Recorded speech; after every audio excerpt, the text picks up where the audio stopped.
So as per the comment in my last best setup video, which was for the PP29, I asked which weapon I should work on next, and somebody said that I should work on the SWS-10. So as you can see, I finally unlocked the tier 1 skin for it, and I wanted to cover my favorite attachments for the SWS-10. So starting off with the barrel, I have the PB heavy suppressor on here. The simple fact that it suppresses sound, also hides you completely from the minimap. You could also interchange this for the Type 4 heavy suppressor. Now, I know what you're gonna say, what the hell are you doing with a suppressor on a sniper rifle, but we'll get back to that in a little bit. So moving on, for the underbarrel, I have absolutely nothing equipped when I'm just running around and sniping.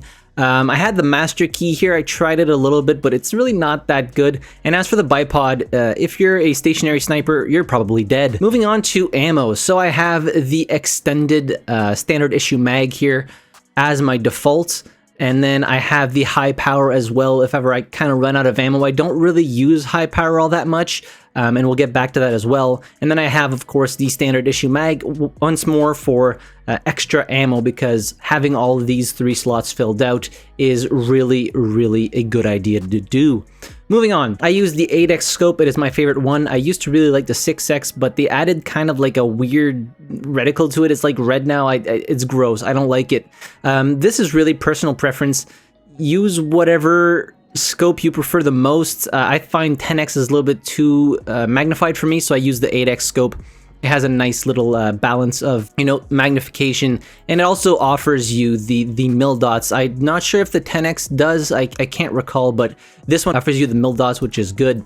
And then I have a 3x and a 1x if really I want to, try and be a more aggressive sniper, but those are my attachments. Now, for the suppressor and the reason why I don't use high power ammo. So one of the main principles of sniping for a lot of people is the fastest bullet velocity is always the best. Now, I would counter this argument and way of thinking by saying always use the same set of attachments. Now, I never ever change my barrel. I always have the PB heavy suppressor on there. I never changed it despite having the long barrel and Type 4 heavy suppressor attached or available to me in the plus system. Now, granted, I could swap between these two because they have the same stats, but I never swap to the long barrel. Same thing for high-powered ammo. So I think one of the biggest principles you need to think about when you are sniping is consistency.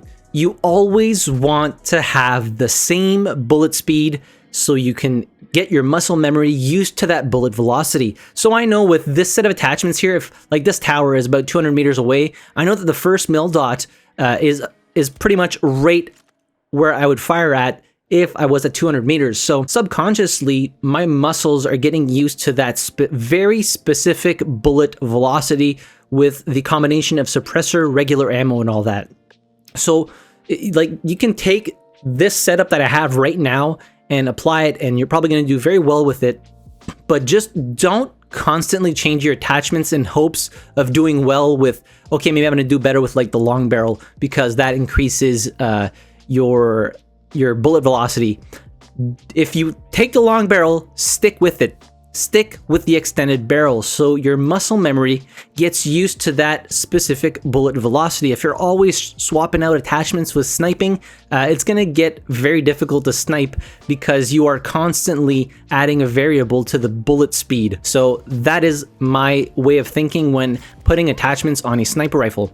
Always keep the same attachments, play a lot with those attachments and that specific setup, and get your muscle memory used to that specific set of attachments, and you're just gonna naturally start, without even thinking, you're gonna lead targets when they're running. You're gonna aim instantaneously at where you need to aim at in the scope when you're shooting at long range targets. It's all gonna come naturally. Just don't constantly change your set of attachments, especially the barrel and the ammo type, because these are the ones that have the most effect on your bullet velocity. So if you keep those two as constants and then change sights or underbarrels as you wish, if you keep the barrel and the ammo as constants, you're gonna do really, really well, and it's all gonna come naturally. Everything's gonna line up. You're gonna be hitting shots on running targets that you never thought you would be able to hit for the simple fact that you kept bullet velocity the same, and subconsciously your muscle memory is now so adapted to that specific bullet velocity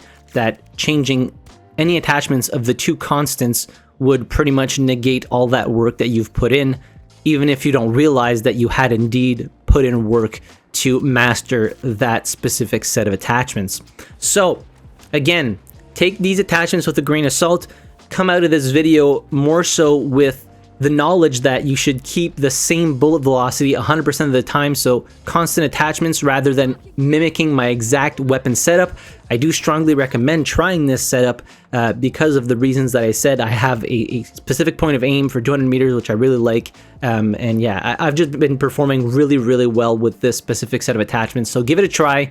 If not, if you don't like it, just use another set of attachments, but use it for a long period of time.